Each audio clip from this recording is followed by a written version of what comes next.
तो भाई competitive exam की अपनी सीरीज को शुरू करते हैं। तो आज अपना आ रहा है dual nature of radiation and matter. कहा था मॉडर्न फिजिक्स करेंगे और आज के बाद ड्वेल नेचर तुम्हें तकलीफ देना बंद कर देगा। तो चलिए शुरू करते हैं अपनी कहानी।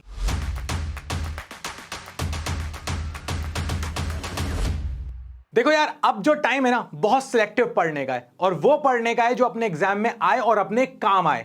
तो शुरू करो और सबसे पहले देखो, इतनी सारी थ्योरी पढ़ने का अब टाइम नहीं है अपने पास। जो चीज रिक्वायर्ड है वो उस चीज पर चलेंगे। सबसे पहले कौन से फॉर्मूलाज हैं जो अपन को यहां पर एमसीक्यू सॉल्व करने में हेल्प करेंगे। सो सबसे पहला फॉर्मूला है एच न्यू, दूसरा फॉर्मूला है H C by lambda, nu को लिख सकते हैं सी बाय लैम्डा।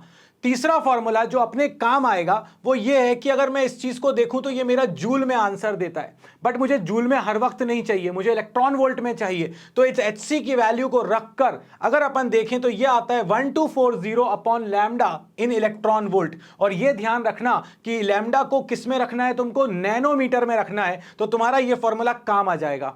आइंस्टीन की equation, incident energy is equal to kinetic energy plus work function. Work function के बाद जितनी भी एनर्जी थी उसकी वजह से वो इलेक्ट्रॉन निकल जाता था अपनी जगह से। तो यहां से अपन लोगों ने एक इक्वेशन निकाली, इस पर बेस्ड 99% क्वेश्चंस यहां से आ रहे हैं। और काइनेटिक एनर्जी को आप लिख सकते हो EVS stopping potential, kinetic energy को आप लिख सकते हो हाफ mv स्क्वायर। अब जो लोग सीयूईटी दे रहे हैं उनको अगर थ्योरी की जरूरत है तो नीचे डिस्क्रिप्शन में थ्योरी के सारे प्लेज के वीडियोस की लिंक दी हुई है जो इस पर्टिकुलर वीडियो के लिए जरूरी है।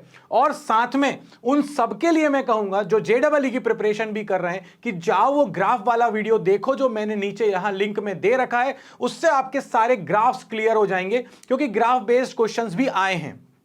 अब आता है अपने पास de Broglie hypothesis, lambda is equal to H upon p, h upon m v, h upon under root 2m kinetic energy. ये मोमेंटम के टर्म्स में है, ये भी अपने पास मास इंटू वेलोसिटी के टर्म्स में है। ये मोमेंटम को लिख सकते हैं अंडर रूट 2m, ये ई क्या है काइनेटिक एनर्जी। इसी चीज को काइनेटिक एनर्जी को अगर v वोल्ट से एक्सेलरेट किया आपने तो यहां पर ये बन जाएगा अपने पास qv। ये v जो है ये पोटेंशियल डिफरेंस है, ध्यान रखना ये पोटेंशियल डिफरेंस है, ये वेलोसिटी नहीं है। इसके बाद एक फॉर्मूला और जो अपनी एनसीईआरटी में दिया हुआ है बट अपन 12th लेवल पर नहीं पढ़ते हैं, और वो फॉर्मूला कौन सा है, lambda is equal to H upon under root 2m kT। यहां पर ये k बोल्ट्जमैन कांस्टेंट है, जो t है वो टेम्परेचर है। कहां से आया, तो काइनेटिक एनर्जी को 3/2 kT जो अपना काइनेटिक थ्योरी ऑफ गैसेस का फॉर्मूला है वहां से मैंने यहां पर रखा है। बट कोई टेंशन की बात नहीं है, याद हो जाए तो ठीक है, नहीं हो तो केटीजी की टेंशन मत लेना, जब अपने वीडियोस आएंगे तो वो भी तुम्हारा क्लियर हो जाएगा। इसके बाद एक चीज और मैं यहां पर तुम्हें हेल्प कर देता हूं और वो ये है कि लैम्डा का फॉर्मूला अपने पास होता है 1.227 divided by under root volt, मगर ये इलेक्ट्रॉन के लिए है। और ये जो आंसर आता है आपका, ये आंसर आता है आपका एंगस्ट्रॉम में, 1.227 upon under root V in angstrom, मतलब 10 टू द पावर -10 के टर्म्स में, मगर ये इलेक्ट्रॉन के लिए है। याद रख सकते हो तो रख लो, काम आएगा तुम्हारे एमसीक्यूज को सॉल्व करने में। चलिए तो बढ़ते हैं पहले क्वेश्चन की तरफ और देखते हैं, ये फॉर्मूलाज भूल मत जाना। In an photoelectric experiment ultraviolet light of wavelength, ये आपको लैम्डा 1 दे रखा था। उस समय उन्होंने कहा कि having the work function 2.5 if the wavelength of incident light is change to 400 nanometre, find out the change in stopping potential. यहां नोट करने वाली बात यह है कि चेंज इन स्टॉपिंग पोटेंशियल पूछा है, स्टॉपिंग पोटेंशियल नया वाला नहीं पूछा है। अगर मुझसे ऐसा पूछा जाए, नया वाला पूछा जाता तो मैं निकाल देता, बट मुझसे कहा गया है कि चेंज निकालो। और जैसे स्टॉपिंग पोटेंशियल की बात आए, वेवलेंथ की बात आए, सीधे एक इक्वेशन दिमाग में आनी चाहिए और वो इक्वेशन है अपनी आइंस्टीन इक्वेशन। सो मेरे पास आइंस्टीन इक्वेशन थी 5 plus kinetic energy, incident energy is equal to 5 plus kinetic energy. अब यहां पर E को तो मैंने E लिखा, फाई को मैंने फाई लिखा, काइनेटिक एनर्जी को मैं EV लिख रहा हूं। क्यों लिख रहा हूं EV, क्योंकि मेरे पास यहां पर स्टॉपिंग पोटेंशियल की बात हो रही है। अब आप ये देखो, अगर यहां पर लैम्डा 1 था इनिशियली वेवलेंथ, उस समय वर्क फंक्शन था 2.5, ठीक है।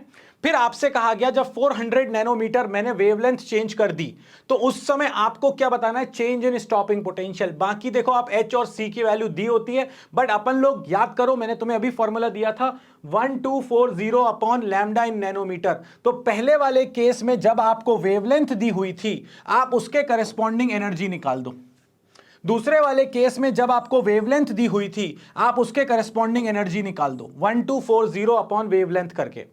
अब मुझसे कहा गया अगर मैं ये इक्वेशन देखूं तो पहले वाले के लिए मैं लिखूंगा E1 is equal to 5eV1, दूसरे वाले के लिए लिखूंगा E2 is equal to 5eV2। V1 और V2 सिर्फ यही तो बदले और E1 E2 बदला है।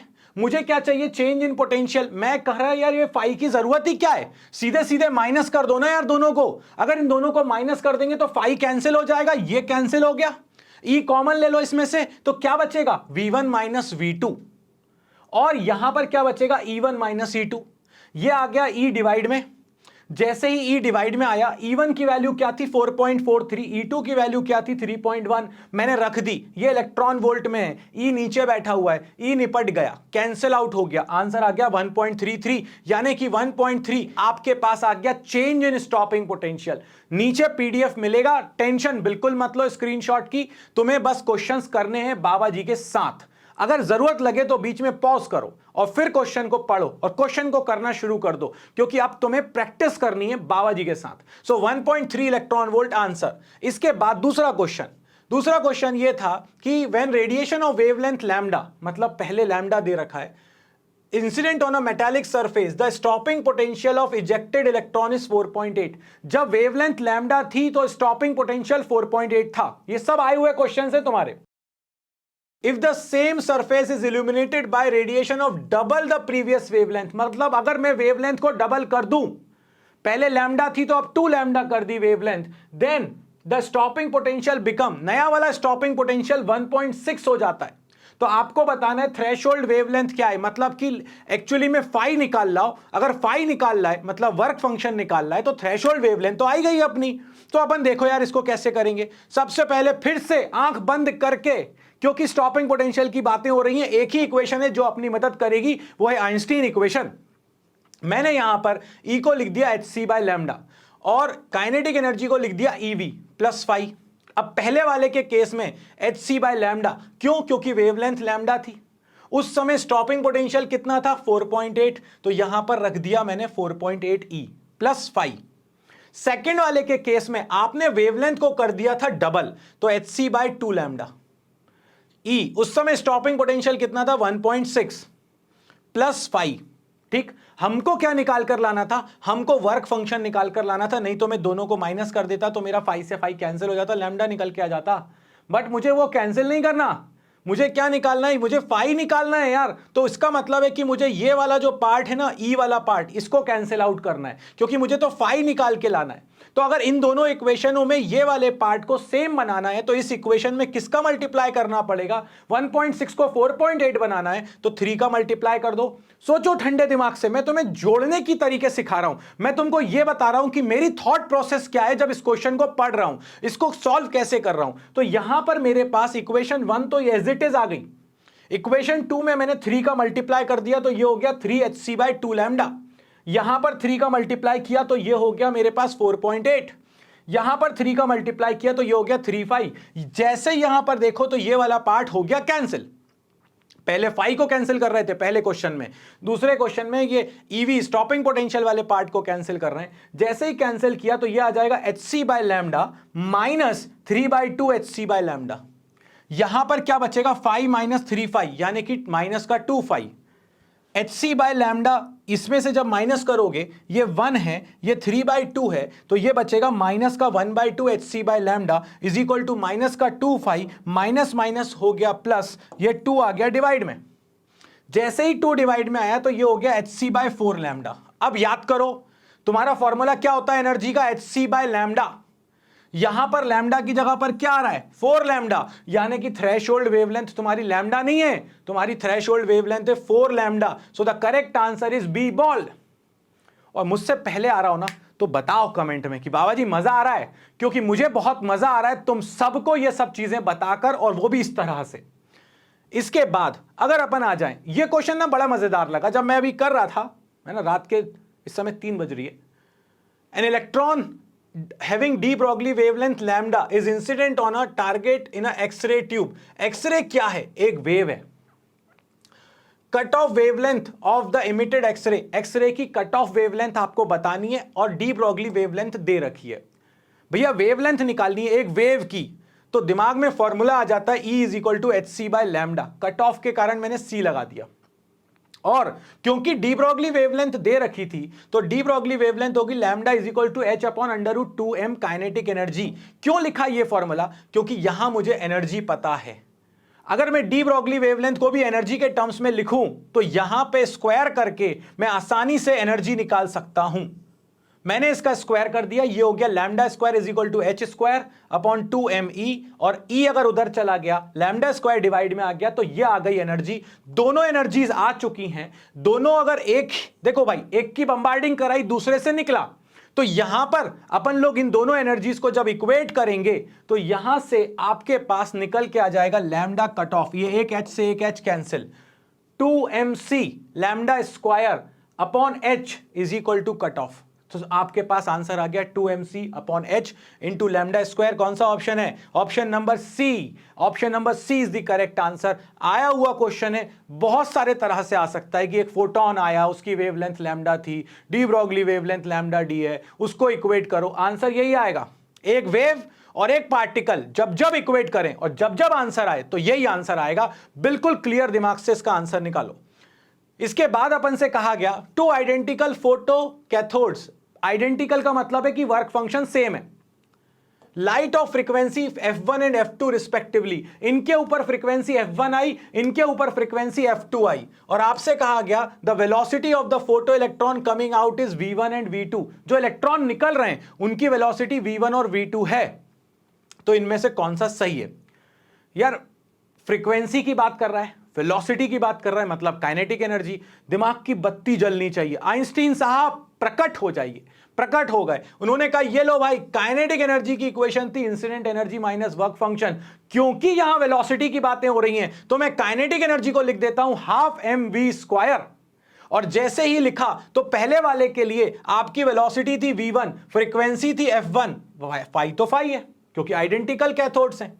इसके बाद दूसरे वाले के केस में वेलोसिटी थी v2, फ्रीक्वेंसी थी f2, half M v2 square is equal to hf2 minus five. अब एक काम करो, यहां पर देखो इनको माइनस कर रहे हैं वो वेलोसिटीज को, तो एक काम करो इन दोनों को माइनस कर दो। जैसे ही माइनस करोगे हाफ एम दोनों में से कॉमन, यहां से h भी कॉमन, ये दोनों आपस में कैंसिल हो जाएंगे क्योंकि माइनस कर रहे हो। सो तुम्हारे पास क्या बचेगा? Half M v1 square minus v2 square is equal to h f1 minus f2।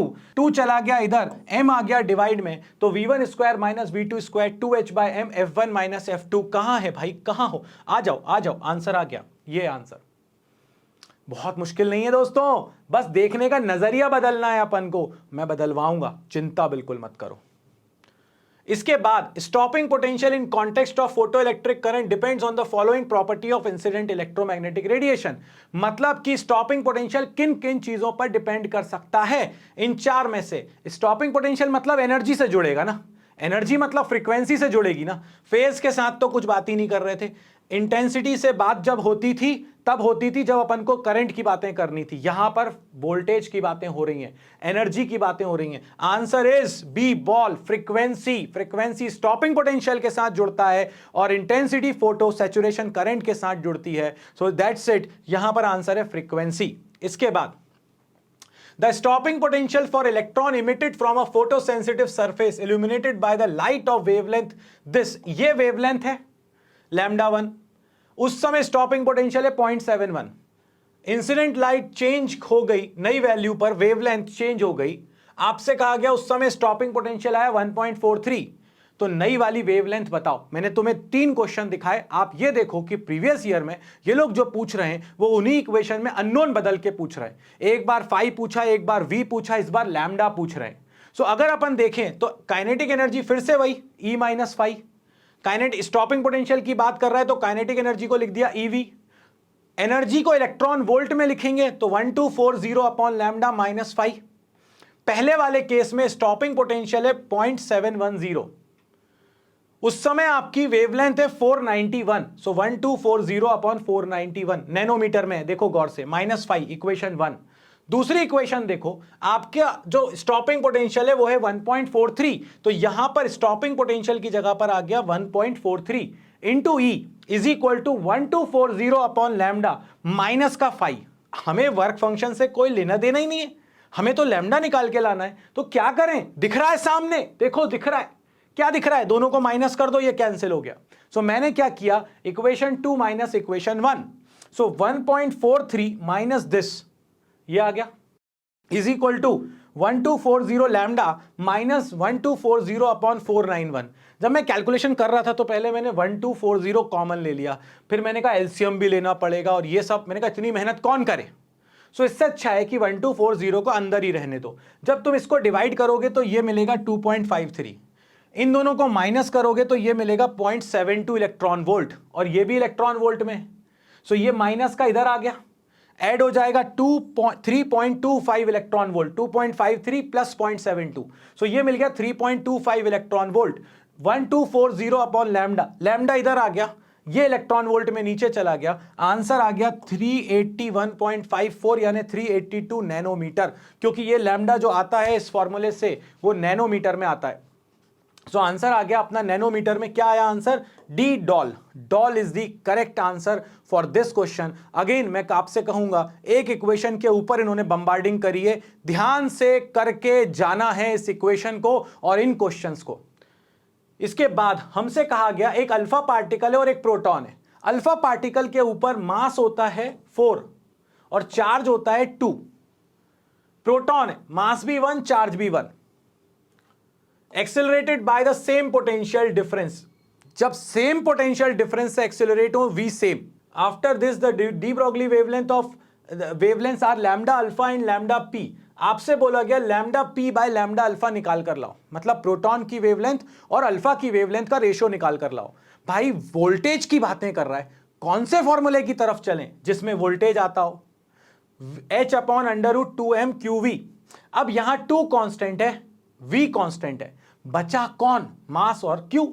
तो lambda is inversely proportional to m into Q हो गया। So lambda proton upon lambda alpha क्या हो जाएगा, अंडर रूट मास इनवर्सली और charge भी inversely, तो proton ऊपर है तो प्रोटॉन का मास और चार्ज नीचे, और अगर अल्फा नीचे है तो प्रोटॉन अल्फा का चार्ज और मास ऊपर। अब देखो अल्फा का चार्ज होता है 2, प्रोटॉन का चार्ज होता है 1, अल्फा का मास होता है 4, प्रोटॉन का मास होता है 1, सो 4 2 8, 8 मतलब 2 रूट 2, रूट 2 होता है 1.4, 1.4 इंटू 2 2.8, आंसर आ गया 2.8। सिर्फ और सिर्फ काम जो था ना वो ये था कि कौन सी इक्वेशन पे आए, और जब वो मुझसे v की बातें करेगा, तो मैं वो फॉर्मूला देखूंगा जिसमें v आएगा। ठीक है, चलो बढ़ जाते हैं आगे। An electron doubly ionized helium and proton having the same kinetic energy, the relation between their de Broglie wavelength, kinetic energy की बातें कर रहा है। so lambda is equal to h upon under root 2me, kinetic energy same है, 2 constant है। So lambda inversely proportional to mass. सबसे कम मास किसका, इलेक्ट्रॉन का। सबसे ज्यादा वेवलेंथ किसकी, इलेक्ट्रॉन की, तो सबसे ज्यादा इलेक्ट्रॉन। उससे ज्यादा मास किसका, प्रोटॉन का, तो उससे कम वेवलेंथ प्रोटॉन। सबसे कम किसकी, हीलियम, पॉजिटिव पॉजिटिव की, क्योंकि उसका मास सबसे ज्यादा। So the correct answer is C. ठीक है, next.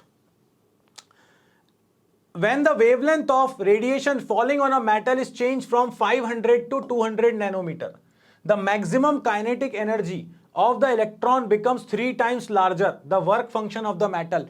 Work function, kinetic energy, आंख बंद करके एक ही फॉर्मूला, यानी कि आइंस्टीन की इक्वेशन भाई साहब प्रकट हो गए हैं। Kinetic energy is equal to E minus 5। Kinetic energy E को क्या लिख सकते हैं, hc बाय लैम्डा या 1240 अपॉन लैम्डा इन नैनोमीटर। रख दो, फायदा मिलेगा। काइनेटिक एनर्जी पहले वाले केस में ke मान ली, वेवलेंथ कितनी थी 500, सो यहां रख दिया 500 माइनस 5। दूसरे केस में आपकी काइनेटिक एनर्जी 3 टाइम्स हो गई, 3 टाइम्स, और वेवलेंथ कितनी हो गई 200, 1240 अपॉन 200 -5। आपको क्या निकाल कर लाना था? Work function. तो यहां देखो काइनेटिक एनर्जी की वैल्यू को उठाकर यहां रख दो, मतलब कि पहली इक्वेशन से काइनेटिक एनर्जी को उठाया, दूसरी इक्वेशन में रख दिया। जब मैं इसको डिवाइड करूंगा तो ये मुझे मिलेगा 2.48 -5 इज इक्वल टू, जब मैं इसको डिवाइड करूंगा तो ये मिलेगा 6.2 -5, अंदर 3 को मल्टीप्लाई कर दो, ये आ जाएगा 7.44, ये हो जाएगा 35, इधर आ चुका है 6.2 -5, 5 निकालना था, 35 को उधर ले गए तो ये प्लस का बन जाएगा, प्लस का 35 माइनस का 5, 7.44 में से 6.2 चला गया तो 1.24। भाई साहब ये 25 का 2 डिवाइड में आ जाएगा, आंसर आ जाएगा 5 is equal to 0.62 electron volt. 0.62 सबसे ज्यादा पास 0.61 है, आंसर है इसका सी। बेहतरीन तरीके से आंख बंद करके लगा दो, इक्वेशन एक ही है। अगर दिक्कत आए तो दोबारा वीडियो को देखो, तुम्हारे लिए ही टाइम बचाने की पूरी कोशिश कर रहा हूं। इसके बाद ये भारी भरकम क्वेश्चन है और ये लास्ट क्वेश्चन है इस वीडियो का। आपसे कहा गया एक पार्टिकल है जिसका मास है, ये वो क्वेश्चन है जो सबसे लास्ट में करने चाहिए, क्योंकि यहां पर अपन को इलास्टिसिटी मतलब इलास्टिक कोलिजन का कॉन्सेप्ट भी लग रहा है और यहां पर अपने डी ब्रॉगली भी लग रहे हैं, मतलब कि 2 चैप्टर्स मिंगल हो चुके हैं। यहां पे लेवल 3 लेवल का क्वेश्चन है ये। सो यहां पर क्या कहा गया कि मास है m/2 moving along the X axis with velocity v0। एक पार्टिकल है, उसका इनिशियल वेलोसिटी है v0, मास कितना है m/2। दूसरा पार्टिकल रेस्ट पर था, उस रेस्ट पर था मतलब इनिशियल वेलोसिटी 0। इन दोनों भाई लोगों ने इलास्टिकली कोलाइड कर लिया, टकरा गए। इलास्टिक कोलिजन के बाद दोनों की वेलोसिटीज बदल जाएंगी, बदल गई। If both particles move along the X axis मतलब सेम डायरेक्शन में जा रहे हैं मगर अलग अलग वेलोसिटी से, then the change in wavelength in de Broglie for first particle, पहले पार्टिकल के लिए डी ब्रॉगली वेवलेंथ में कितना चेंज आया, और इनिशियल वेवलेंथ जो थी उसकी वो लैम्डा नॉट थी। वेलोसिटी की बातें कर रहा है तो डी ब्रॉगली वेवलेंथ हो जाएगी h/mv। क्यों? क्योंकि मास और वेलोसिटी दोनों दे रखे हैं, मगर उसके लिए तुम्हें पहले वाली वेलोसिटी और बाद वाली वेलोसिटी भी तो पता होना चाहिए। पहले वाली वेलोसिटी आपकी क्या थी? v0। तो कोई दिक्कत नहीं है, आप बड़े आसानी से इनिशियल वेवलेंथ निकाल सकते हो। इनिशियल वेवलेंथ में आपको कोई दिक्कत नहीं आने वाली। Lambda not is equal to h/ initial mass into initial velocity. Initial mass है m/2, वेलोसिटी है v0, आपकी इनिशियल वेवलेंथ निकल के आ गई 2h/mv0। अब मेरे सामने क्वेश्चन ये है कि जब ये टकरा गए तो टकराने के बाद इनकी फाइनल वेलोसिटी क्या हो गई। तो भाई ये जो फॉर्मूला मैंने आपके सामने हाईलाइटेड लिखा है ना, ये इलास्टिक कोलिजन में कोलिजन के बाद का फॉर्मूला है। अगर आपको ये नहीं लगाना तो law of conservation of momentum के फॉर्मूला को लगाओ, और एक कोएफिशिएंट ऑफ रेस्टिट्यूशन का फॉर्मूला होता था। दोनों भारी भारी बातें कर रहा हूं इसलिए नहीं करना चाह रहा था, इसीलिए मैंने आपको डायरेक्ट आपको फॉर्मूला दिया। किस चीज का फॉर्मूला दिया? ये मेरे 11th क्लास के वीडियो में है, इसको याद करने की टेक्निक। ठीक, सो m1 minus m2/m1 plus m2 into u1 plus 2m2/m1 plus m2 into u2, ये होता है कोलिजन के बाद की स्पीड। किसकी? पहले वाले पार्टिकल की। तो ये देखो m1 हो गया m/2 दे रखा था, m2 हो गया m/3, m1 minus m2/m1 plus m2 into initial velocity क्या थी अपने पास? v0 रख दी, क्योंकि ये वाली वेलोसिटी तो इनिशियली 0 थी तो ये पूरा पार्ट 0 हो गया। इसको जब तुम सॉल्व करोगे तो ये आ जाएगा आपके पास, ये वाला पार्ट आ जाएगा m/6, और इसको सॉल्व करोगे तो ये आ जाएगा 5m/6। सॉल्व करा तो आपकी फाइनल वेलोसिटी आ गई v0/5। कहानी खत्म, पैसा हजम। इनिशियल तुम वेवलेंथ निकाल ही चुके थे, फाइनल वेवलेंथ तुम्हें निकालनी है। फाइनल वेवलेंथ कैसे आएगी? फाइनल वेवलेंथ आएगी h/मास m/2, वेलोसिटी v0/5, क्योंकि फाइनल वेलोसिटी v0/5 है, तो 5 2 10, ये आ गई तुम्हारे पास फाइनल वेवलेंथ।